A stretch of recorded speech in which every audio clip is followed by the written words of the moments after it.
O que você pode aprender com o seu maior rival? Hoje eu vou bater um papo com o maior nadador da história do Brasil. Aê! Gustavo Borges. Obrigado. Mas não vai se achando. Não é porque ele tem 4 medalhas olímpicas, não. 17 medalhas em Jogos Pan-Americanos. Quantas medalhas em 19. Mundial? 19? Não, 19 em Pan. Em Pan. Mundial 2 de longa e um monte na curta lá. Eu tinha certeza que era 19, mas estavam 17 no Wikipedia. Ah, mas a equipe está errada. Alguém colocou lá errado. Botaram errado. Agora são quantas de ouro, então? Porque tinha 8 de ouro. 8. Aí o Thiago Pereira passou, né? Ele e o Goiama antes disso. E o que você pode aprender com o seu maior rival? Brincadeira, não fala nada, espero que não é agora precisa ainda. responder. Mas qual foi a importância da nossa rivalidade na sua carreira? Putz, foi uma importância gigantesca. Tanto você pega Alexander Popov e Gary Hall, que nós tivemos os mesmos rivais ao longo da carreira, mas a rivalidade com você especificamente, ela foi diferente de todas as outras. A gente nadava as mesmas provas, tanto internacionalmente quanto no Brasil, né? E você tem uma questão ali meio de territorial, até um pouco meio diferente. Mas respondendo a sua pergunta, acho que você aprende muito com o seu adversário, né? Com o concorrente. E concorrente vem do latim de correr junto. Então, quando você corre junto com o seu adversário, você respeita quando você está do lado. Então, o jogo justo, o fair play que vem lá de Barão de Coubertin, a Olimpíada da Era Moderna ela foi construída em cima de valores que são fundamentais para que você olhe o seu adversário com respeito, para que você vença com respeito, para que você perca também uma prova ou alguma coisa respeitando o seu adversário que teve uma superioridade naquilo, o treinamento um pouco diferente. Então você aprende muitas coisas, principalmente eu acho o valor respeito, porque você aprende a respeitar a pessoa e você gosta também, você espera também um respeito que venha do outro lado também. O que eu aprendi muito foi que toda vez que a gente nadava aqui no Brasil juntos, eu precisava estar bem preparado em qualquer competição, em campeonato estadual, campeonato brasileiro. E o que irritava mesmo, tenho que admitir, era toda vez que a gente subia no pódio. Aí... Você estava na frente, principalmente em Olimpíada. A Olimpíada foi. Que foi aquela de 96 que eu tenho que admitir que eu chorei muito no 200 metros nado livre, você sabe. Foi uma prova emocionante quando você vira os últimos 50 metros. Como é que é para você aquelas emoções? Não vou nem voltar para Barcelona, eu quero saber essa do 200. Como foi esse 200 metros nado livre durante a prova? O que passou na sua cabeça? Como que você manteve seu mindset ali dentro? Para naqueles últimos 50 metros, você acha que de quinto colocado ou quinto para segundo? A prova de 200 sempre foi uma prova muito dura para mim. E ao longo da minha carreira, ali de 91 a 96 principalmente, foi onde eu tive os melhores resultados da minha carreira, desde o Pan de Cuba até lá em 96 os Jogos Olímpicos. E eu sempre nadava de manhã, era assim, um problema muito sério para acordar, fazer uma boa prova de 200, bem equilibrado e voltar para a tarde. À tarde, normalmente, eu estava bem. Mas de manhã, já em 92 na Olimpíada, eu tinha nadado muito mal, nem fui para as finais.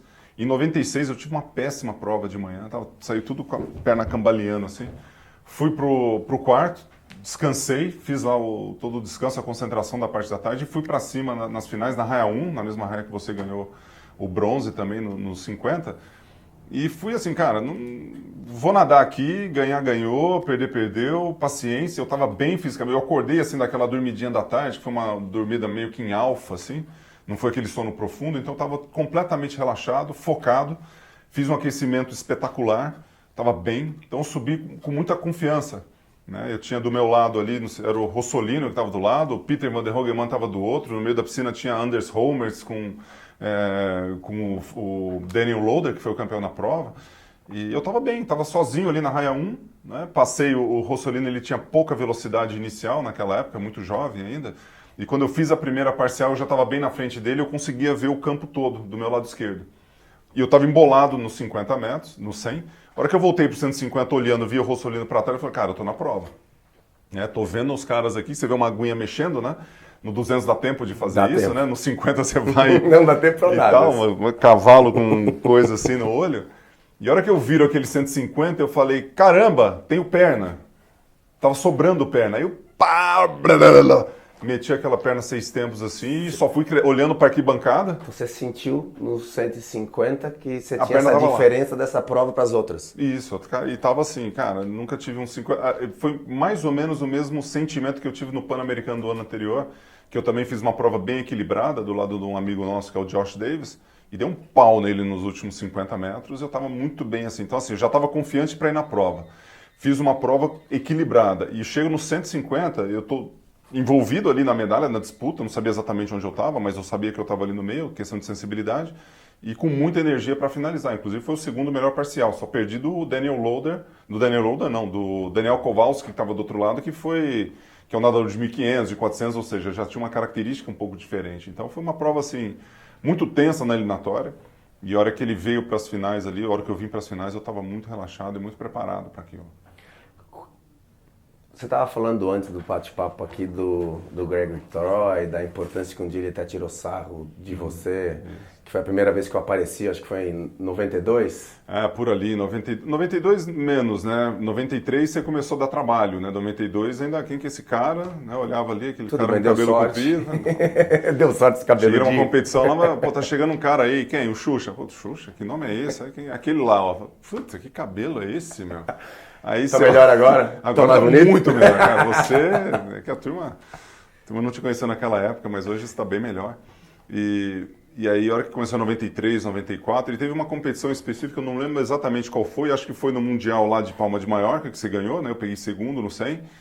E eu cheguei para treinar, ou eu voltei, alguma situação como essa, ele vira para mim e fala: e aí, como é que você se sente sendo o segundo do Brasil? E aquilo bateu como uma machadada na cabeça, porque imagina você querendo ser o melhor do mundo, né, ganhar do Popov, de repente um cara no Brasil, que é você, e vai lá e me dá um pau. Mesmo que a competição era uma competição intermediária entre uma Olimpíada, né, mas isso foi uma forma dele, em termos de modelo mental, ele olhar e falar o seguinte: vamos para cima. Né, e esse cara é bom, presta atenção nele, mas vamos lá, né, vamos tentar o melhor resultado. Por isso que eu até queria tocar nesse assunto exatamente para te perguntar a importância do mentor na tua vida, do treinador, porque você teve treinadores espetaculares, que formaram grandes atletas.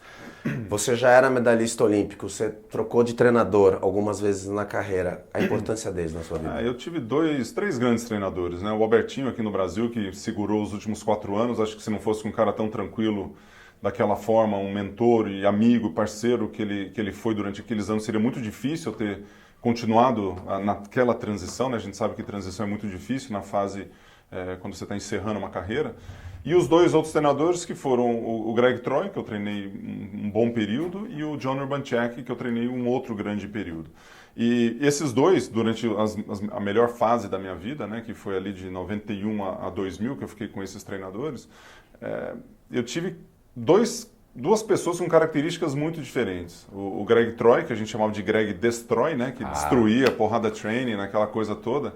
Volume de treino para o pessoal que não tem noção de volume que você treinava. O volume ele até tinha um pouquinho nessa questão, mas o John tinha muito na questão do volume, muito mais rodado, ele é muito mais paulada e tal. Mas os 2 tinham uma característica que era muito importante, que era a forma como eles pensavam na natação e como eles motivavam o atleta. E aí entra na sua pergunta, né, que tem muito a ver com como mentor, o quão é importante essa pessoa que está do teu lado para te motivar, para te inspirar, para te direcionar, para corrigir os erros, para fazer tudo aquilo que a gente sabe que é necessário para que a gente possa ter uma evolução. Porque os caras estudam, fazem um PhD, estão 20 anos na borda da piscina para ficar lá durante 2 horas falando estica a braçada, finaliza a braçada, estica a braçada. Cara, precisa estudar tudo isso, né, para ficar corrigindo um detalhe tão ínfimo, né, que vai corrigir 1/100º de segundo, e a hora que chega num bate-papo, numa conversa, bota a mão no ombro e fala assim: cara, você consegue. E só essa palavra, né, depois de você ficar 2 horas ali fazendo um detalhezinho que vai dar um detalhe técnico ali para você, e ele vira e fala de uma forma que você tem uma confiança total naquilo que está sendo dito, aí é uma mudança de jogo total. E acho que os 2 tinham características, o Greg Troy muito mais provocador, e o John muito mais usando a equipe para que a equipe pudesse crescer, com um papo um pouco mais calmo, um pouco mais cabeça, um pouco mais de tempo. E o Greg Troy direto. Vamos lá. E você é bem sucedido em todas as áreas. Para quem não conhece o Gustavo na carreira, na vida profissional, além de profissional, acho que é um grande marido, pai, de família aqui, muito presente.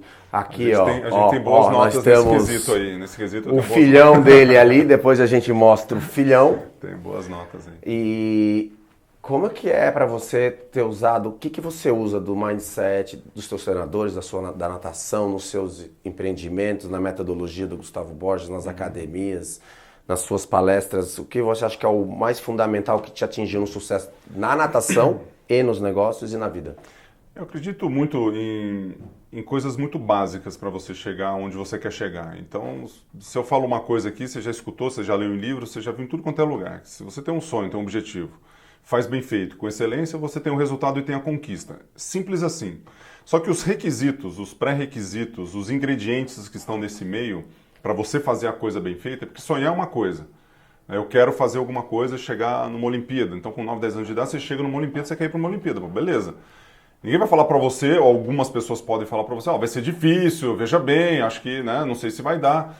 Então, a criança que não tem muito passado, a gente não tem toda aquela garra que o adulto, tá? Aquela coisa que joga a gente para baixo, que o adulto tem um pouco, que é tudo isso que a gente já vivenciou. A gente volta para o passado, pega aquelas coisas e fala assim, putz, vai ser difícil. Em vez disso, a gente tem que sair de um campo completamente diferente, imaginar que a gente não tem passado, que é muito complicado fazer, porque te causa uma insegurança tremenda você imaginar que você não teve passado, porque o passado ele nos traz também muita experiência para aquilo que a gente vai construir. Mas vamos supor por um momento que você quer ir para a Olimpíada e tudo aquilo que você fez até agora não existe. E daquele ponto para frente, você pode fazer tudo aquilo que você quiser. Então, a hora que você está nesse estado de espírito, imagino que o Michael Phelps tenha feito isso, porque ele, na palestra dele, a gente estava até brincando dele, ele falou assim, é muito legal você fazer o impossível. Pô, se é impossível, se nunca ninguém fez, ninguém nunca chegou perto daquilo. Então, como é que você faz uma coisa que ninguém fez? Como é que você treina para aquilo? Fazendo algo que nunca foi feito. Então, você esquece o seu passado, foca no futuro, fazendo coisas diferentes todos os dias. E não fazendo de qualquer jeito, fazendo com excelência, né? Buscando aquele centésimo que você não foi para a Olimpíada por causa de 1, 2 centésimos, buscando aquele capricho que a gente vê nas crianças no desenho, buscando uma qualidade daquilo que a gente faz para que quando você conquista alguma coisa, esse resultado venha de maneira plena. E quanto mais a gente bota a gente para trás ou a gente vai nos mesmos erros do passado, a gente começa a ter problemas, né? E o Greg Troy tinha uma frase bem legal que ele deve ter tirado aí de alguns desses filósofos, que ele falava o seguinte, se você fizer aquilo que você sempre fez, você sempre estará onde você sempre esteve. O Einstein já falava, se você faz sempre a mesma coisa, você vai estar vai ter problema ali no futuro, esperar resultados diferentes, você está louco da vida, né? Então vem um pouco dessa história. Então a gente precisa fazer diferente. O que você faz diferente hoje, então, na sua vida, todo dia? Quais são as mudanças do Gustavo Borges de antes para o dia agora? O que você vem mudando em você? Eu tenho uma característica que é o seguinte, eu tento em alguns momentos repensar a forma como eu faço as coisas. Então, o que eu faço diferente em determinados momentos é o seguinte, escutar mais e falar menos. Isso é um exercício tremendo. Hoje o Luiz Gustavo participou de uma reunião que eu falei, cara, não vou falar nada aqui. Tinha 3 assuntos rodando ali e às vezes a gente quer se impor, a gente quer falar, a gente quer fazer e como a gente tem um domínio da coisa, você acaba avançando talvez um pouco do sinal de coisas que já estão resolvidas sem mesmo a sua interferência. Então, acho que você escutar é um exercício fundamental para você construir qualquer relação com qualquer pessoa. Então, esse é um exercício. Eu já tive no passado um pouco de posição, assim, meio que minha, né, talvez uma questão mais dominadora de querer expor, de querer falar, de querer que a minha vontade seja feita. E a hora que você exercita o consenso e você escuta as pessoas, talvez isso seja um exercício difícil e diferente em alguns momentos, né? Então, mas depois que isso entra no normal, você precisa mudar, né? Precisa ir para uma outra fase ali. Então, sempre aprender, sempre estudar e ver coisas. Talvez hoje eu estou muito numa fase que eu estou olhando para algumas coisas que eu já fiz, livros que eu já li e que eu nem prestei atenção naqueles livros. Então eu estava hoje aqui com o Luiz Gustavo, olha o tanto de livro que eu já li aqui, eu fico pegando e falo, mas o que esse livro falava mesmo? E aí eu estou lendo aquele livro do Foco que você já leu, e aí você vê o tanto de distração que a gente tem na nossa vida, então se a gente elimina um pouco isso, se a gente volta um pouco nas coisas, se a gente olha com outro olhar, também pode ser coisas diferentes para o nosso futuro, né? O que, olhando para trás então, já que está falando de voltar no olhar, você faria diferente hoje? Que você passaria, por exemplo, para o seu filho que está aqui assistindo, para o esporte, para a vida? O que você mudaria Tem algo assim que você mudaria hoje com a sua consciência? Eu acho que mudar especificamente dos fatos que já aconteceram, eu acho que todos eles tiveram uma razão de ser ali. Ou porque alguém treinou mais do que eu, ou porque eu estava menos preparado, ou porque a situação, a conjuntura era aquela. Ou porque deu sorte e ganhou. Ou porque você deu sorte e ganhou. Tem várias características ali. Talvez, eu não sei se eu mudaria ali aquele sentido, né? Apesar de ser muito clichê, a gente aprende mais com os erros do que com as vitórias, isso é uma grande verdade. Então, se eu tirar aqueles momentos que talvez eu pudesse fazer diferente, corrigir... Então, não é corrigir. Eu me expressei errado. Então, vamos botar assim, com a consciência hoje, o que você botaria em prática que você veria que faria uma diferença? Alguma visão diferente, um outro tipo de trabalho? Em termos de resultado de natação, de resultado de vida? Tudo. Talvez eu teria estudado um pouco mais na faculdade. Eu sempre fui muito focado na natação. Isso é uma surpresa pra mim, hein? Ó, tem que falar. Você achou que eu sempre fui estudioso? Porra! Tinha a cara do maior CDF do... É que eu não lia nada. Então, é que o padrão era... Então, tá vendo? Tá vendo? Tudo é referência na vida. A minha referência era o cara mais CDF do planeta. Não, eu sou CDF. Mas eu acho que eu fui muito vagabundo em algumas partes ali, né? Estudei na Universidade de Michigan. Tá sendo rigoroso. Não, mas, pô, nos primeiros 2 anos lá... No ano antes também, teve alguns momentos ali. Talvez, assim, pela minha mãe, estudasse um pouco mais a língua portuguesa. Eu tenho alguns erros, talvez, que minha mãe sempre me corrige. Ela fala assim, pô, suas irmãs falam português muito bem. Já você... Mas fala no inglês perfeito, fala. Assim, pô, se a mamãe tá falando, hoje eu escrevo blog, aparece lá nos vídeos no YouTube, a coisa assim... teve um errinho de conjugação verbal aqui. Qual é a importância dos pais na vida dos filhos e qual é a sua relação com seus filhos? E como, uma coisa que eu quero saber mesmo, não só a sua relação com seus filhos, mas como você conseguiu proteger o Gustavinho, que já é um Gustavão, na verdade, de Gustavinho não tem nada. E como você protegeu ele? Dele não ter essa pressão, essa cobrança dele continuar no esporte. Porque eu tive minha filha, eu senti com ela a pressão dela ter que vencer com 12 anos, vencer com 13 anos, vencer com 14. Exatamente, até um dia ela fala pra mim, pai, não aguento, não quero. E eu falei, ok, o que você quer fazer da vida? Ela falou que quer ser atriz, então vamos seguir a carreira. E hoje ela tá super bem na carreira dela, mas como você conseguiu proteger ele pra chegar onde ele tá hoje? O que eu tinha com os dois, né? Que a mesma fórmula com 2 pessoas, ela pode dar certo para um e pode ter um caminho diferente para outro, né? Porque a questão do desejo, da vontade da pessoa, ela é diferente do que a vontade de um pai, de uma mãe. Então você cuida para que você forme bons cidadãos, bons filhos, boas pessoas para o universo que está aí fora.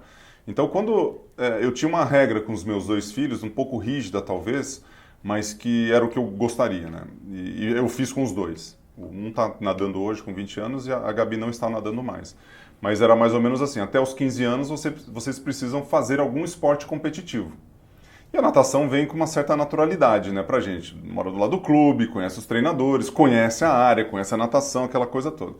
E aí eu fiz isso com os 2. Por que 15 anos? Né? Porque 15 anos, período ali pré-pubre ou da puberdade, né, dependendo ali da maturação do jovem, tanto físico como emocionalmente, você tem as decisões onde você faz as amizades, você já tem o gosto pela coisa, você já tem a decisão que pode acontecer ali dentro do seu domínio, da sua área, e aí você consegue desdobrar alguma coisa naquele sentido. E naquele período, né, um pouco antes ali, até mais antes do que depois, era muito a proteção que você mencionou, era muito mais na observação.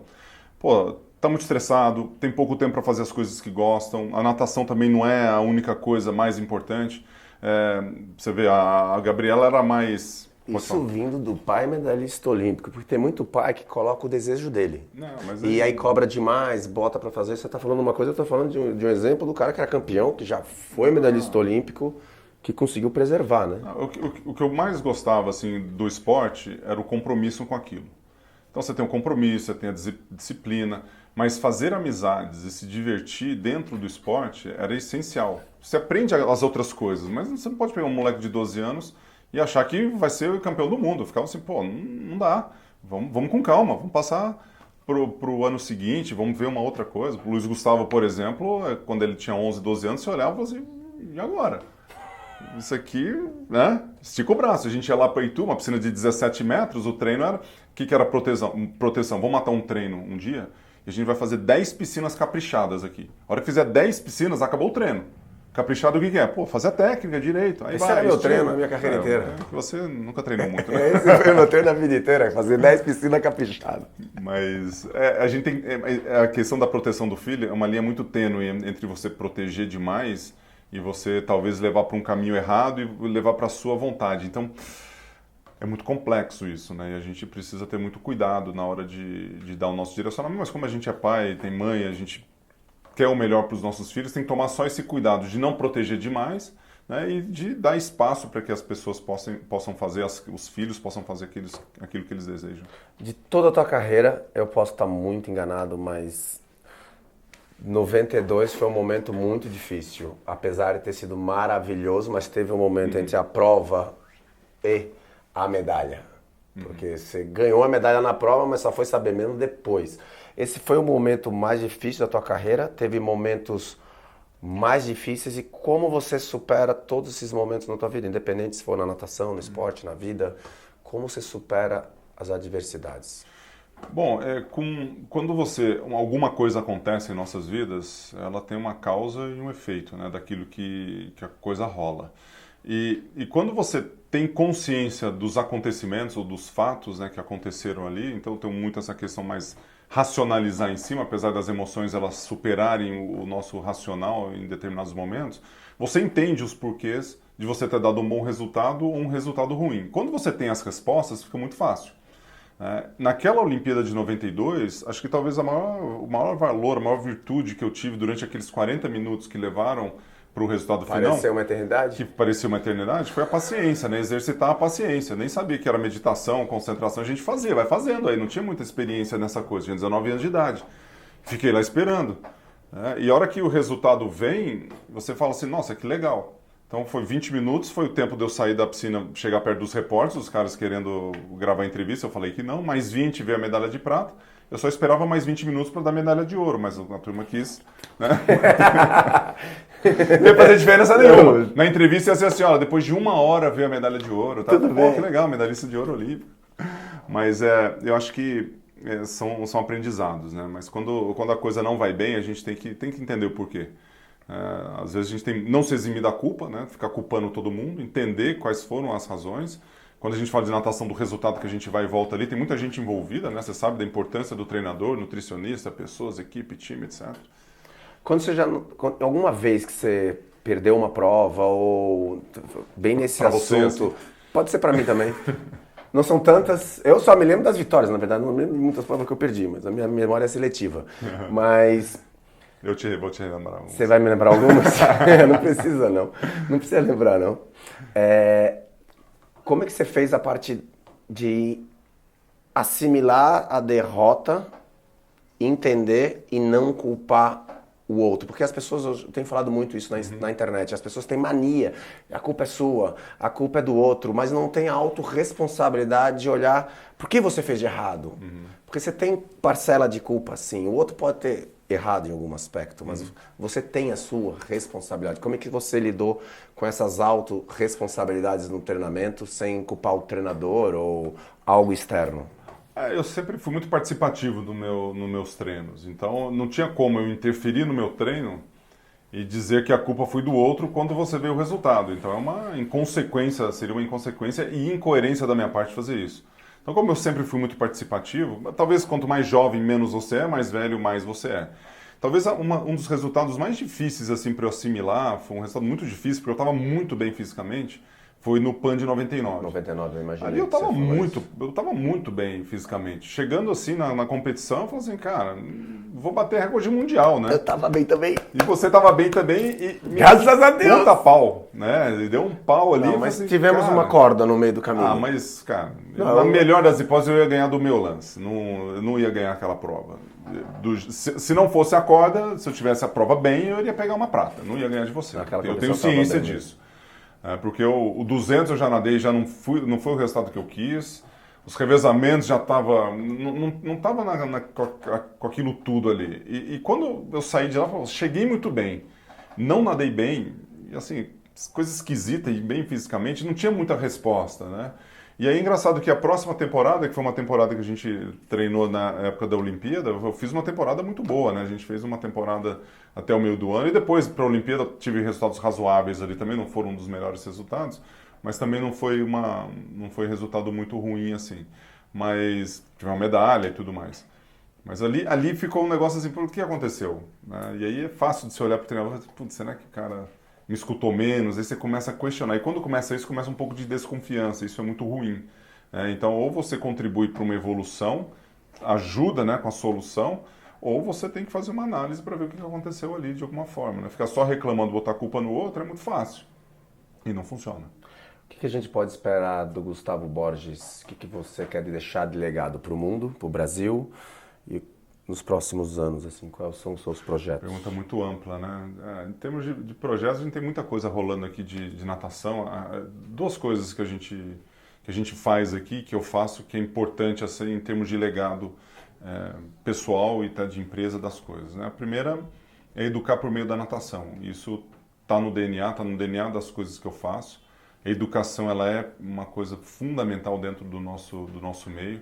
Esse escritório aqui é da metodologia, então educar por meio da natação está muito inserido no nosso dia a dia, com os valores que o esporte traz para o aprendizado, para a formação e para levar isso para a vida. O outro tem a ver também com a educação, mas de uma forma um pouco diferente, né? Que é plantar uma sementinha de algo que seja possível para as pessoas fazerem ou executarem, como um sonho, um objetivo, uma meta, seja lá qual for. Como a gente fala muito com pessoas, palestra, mídias sociais, toda essa comunicação, se você se conecta com as pessoas, você planta uma pequena semente de algo que pode ser possível, cara, isso já é um negócio, um efeito gigantesco na vida de pessoas que a gente nem imagina. Você posta lá as mensagens que as pessoas colocam quando você faz uma live, quando você faz lá uma palestra, mensagens de gratidão de uma coisa que você falou numa apresentação de 1 hora, de 1 hora e meia. A pessoa pode não ter escutado nada do que você falou, mas pegou uma frase e aquilo mexeu na vida dele, pô, já valeu os $1 milhão isso aí. Agora uma pergunta, vamos ver, mais pesadinha, mais profunda. O dólar está a 4 e vai subindo. Qual é o seu maior medo? Meu maior medo? Putz, pergunta dura essa. Achou que é só moleza? Achou que ia ser só natação? Medo. Será que eu tenho? Todo mundo tem, né? Todo mundo tem. Qual que é o seu? Me ajuda aí. O meu hoje seria não poder ver a Brenda completar 18 anos. Eu acho que eu gostaria que ela tivesse passado a fase onde eu tenho certeza que ela já chegou numa fase que se eu tivesse que ir, eu poder ter feito a minha parte sem ela precisar sentir essa saudade, Seria meu maior medo, seria morrer antes da Brenda completar 18 Sério? anos. Eu não sei qual seria meu maior medo, cara. Não tenho muito esse pensamento assim. O medo está muito ligado a alguma insegurança nossa do que pode acontecer, né? E acho que a gente tem assim algumas coisas que a gente pisa meio que em ovos de insegurança, mas eu não consigo pensar num medo assim, especialmente o mundo vai acabar, alguma coisa mais trágica aqui. Não, o seu exemplo foi de um mundo. O meu mundo. Então, o meu. Mas deixa eu ver aqui o medo. Mas é engraçado, quando os filhos já ficam numa certa idade, eu posso dar a Isabela. Pode andar de avião tranquilo. Tudo tranquilo. Não, talvez. Queria ver meus netos, então vai. Isso é uma. Não, mas eu não tenho medo, assim, das coisas. Acho que quando você tem muita insegurança em relação ao que vai acontecer, você sofre por antecipação. Exatamente. E sofrer por antecipação é muito ruim. Então, lógico que tem alguns receios em termos de economia, em termos de empresa crescer. Acho que são receios, não sei se eu caracterizaria muito como medo. Então, isso já foi legal agora. Medo da empresa crescer. Qual seria o medo da empresa crescer para quem está começando um negócio? O que seria o sucesso, administração de sucesso, perder tempo com a família? O que seria esse medo de uma empresa crescer? Porque geralmente seria o sonho de todo mundo. O medo está sempre ligado a alguma insegurança. Qual seria agora? Você que falou. Não, eu dei suposições aqui. A empresa tem 15 anos, 20 anos aqui. Não, é que às vezes a gente se compara muito com as outras pessoas ou muito com outras empresas, com outras coisas. Então essas comparações, rede social hoje está cheio disso, falar né? isso agora. E a gente acaba assim, putz, aí você começa a ficar infeliz porque talvez você não tenha aquilo que você está vendo que as outras pessoas parecem que têm. Exatamente. E aí sem fazer uma análise. Mas talvez eu tenho medo de não chegar nos 100 mil no Instagram, vai? Será que eu vou conseguir? Vai. Vou. Vamos fazer então, ó, 100 mil no Instagram. 100 mil no Instagram. Pro Gustavo Borges. Se gostou, comenta também, se inscreve aqui no canal de YouTube, já que eu tô começando. Não sei se eu vou chegar a 100 mil, mas também vamos ajudar o Gustavo a chegar nos 100 mil. Se quiser botar 100 mil aqui também no Instagram, no YouTube, bem-vindo, obrigado. Eu achei um medo de chover no dia do meu evento lá de natação. Tá vendo? Putz, se chover. Mas isso ou é se engraçado. chover no dia do churrasco lá em Tu. E você vê que são medos que a gente não pode controlar. Isso é uma coisa legal para as pessoas entenderem, que a gente não tem controle. Mas não, dá para fazer dança do sol, né? Fazer um saravá para que não chova no dia, pensamento positivo, não tem? Não sei. Esse eu não conheço, mas se tu souber, você me avisa. Tá bom. Mas obrigado, Gus. Que é isso, cara. Sempre um Obrigado. Se gostou, se inscreva. Não se esqueçam da campanha 100 mil. Toca no seguinte, toca no sininho. Toca no sininho, 100 mil pro Gustavo Borges aí no Instagram. Me passa uns 100 mil. Que Beijo pra todos e até o próximo. Valeu. Gus, a gente tem uma história juntos, mas visões diferentes. Do revezamento 4x100 em Sydney. Conta a sua visão, porque a minha é aquela coisa que eu achei que eu tava arrasando, celebrando no banco de controle, que daí agora o Gustavo explica, e esse cara morreu de vergonha. Pensa num cara de 2,3 metros morrendo de vergonha de mim, sem culpa nenhuma nessa história. É engraçado, né? Porque às vezes, assim, eu me colocando do seu lado, eu sou uma das pessoas mais sérias que existem no mundo. Só que se coloca com um cara, com outras pessoas mais sérias do que eu sou o cara mais alegre do mundo, mais assim, extrovertido, né? Do lado dos amigos americanos, eu sou um dos mais loucos, você sabia disso? Olha, eu tô surpreso. Tá Ele surpreso. não era CDF Aí e era dos mais loucos da turma? Então, Meu você Deus imagina, do céu, eu tava, nesse dia- eu ia me internar se eu tivesse na tua faculdade. E aí essa história que você está contando foi um dia que normalmente eu sou um cara mais racional, um pouco mais assim, né, equilibrado e tal. E o Xuxa estava vibrando com uma desclassificação alheia. Só dar uma introdução, porque o pessoal mais jovem no YouTube, né? Em 2000, a gente estava nadando os Jogos Olímpicos de Sydney, no revezamento 4x100, e antes dos Jogos Olímpicos, depois de muita preparação, eu rompi 3 ligamentos do meu calcanhar direito. Eu estava 4, 5 semanas nos Jogos Olímpicos, nadei com o pé inchado, com dor, fui aos Jogos Olímpicos nadar o revezamento 4x100 nessa eliminatória que o Gustavo está contando. Então eu estava lesionado e com dor. Por isso a vibração um pouquinho a mais. Esse é um bom ponto, né? Porque tinha um carregamento assim de energia ou de preocupação, de medos, receios, né? Que talvez ali aquele dia a nossa preocupação era se você ia conseguir terminar uma prova ou não. E no dia, nas eliminatórias... Terminar? Não, terminar. Pô, nas eliminatórias você não terminou. Fazer, termina! Caramba, não. Mas a gente já chega nessa história. Aí, a hora que a Holanda nadou e foi desclassificado, você começa a vibrar. A Holanda desclassificado. Assim, eu olhei pra aqui e falei, caramba, né? Como é que um cara fica comemorando a desgraça alheia, né? Do negócio aqui do lado. Popov, Gary Hall, os caras tudo olhando ali. E eu lembro que você me deu bronca, para de celebrar. Eu falei, como para? Eles devem estar rindo que eu tô com meu pé machucado. Não, mas os caras nem estavam, né? Você fala tanta coisa nas competições, tá machucado. De novo, você nunca sabia se estava machucado ou não, né? Mas essa você estava mesmo. Essa você viu. Essa eu vi. Tem até o laudo médico. Tem laudo médico, ó. Você tá machucado, tá? Laudo médico, exame, daí, ó, raio-x, senão não vou acreditar em você não. Fala, não, tá bom. Mas nas eliminatórias, você nadou muito mal depois daquilo. Você estava emocionado com tudo, né? Primeiro que você não estava... É que você não falou pra ninguém, mas você não sabia como é que você ia nadar. Não. Você não tinha noção nenhuma. Nenhuma. Aí depois que você nadou, você falou, pô... Eu nem sabia que eu tinha condições de nadar. Você nadou, foi mais ou menos... Aí você falou, putz, acho que se eu dormir à tarde, eu nado bem à tarde, né? E aí nas finais a gente já foi. Mas ali é um exemplo de superação. Ali tem vários exemplos, né? Porque a gente tá falando de equipe de alto rendimento, de alto desempenho. Então liderança. de liderança. Então você tem objetivo claro, você tem uma equipe com confiança, você tem liderança, você tem uma mistura de pessoas com mais experiência com calouros, você tem respeito, você tem companheirismo, você tem o comprometimento com aquilo que a gente quis fazer, você tem união, unidade, você tem uma série de coisas que aconteceram naquele dia que juntos trouxeram uma medalha de bronze para o Brasil, né? A única da natação naquela competição. Mas um grande exemplo e uma história fantástica. Realmente. Muito bom. Obrigado. Valeu.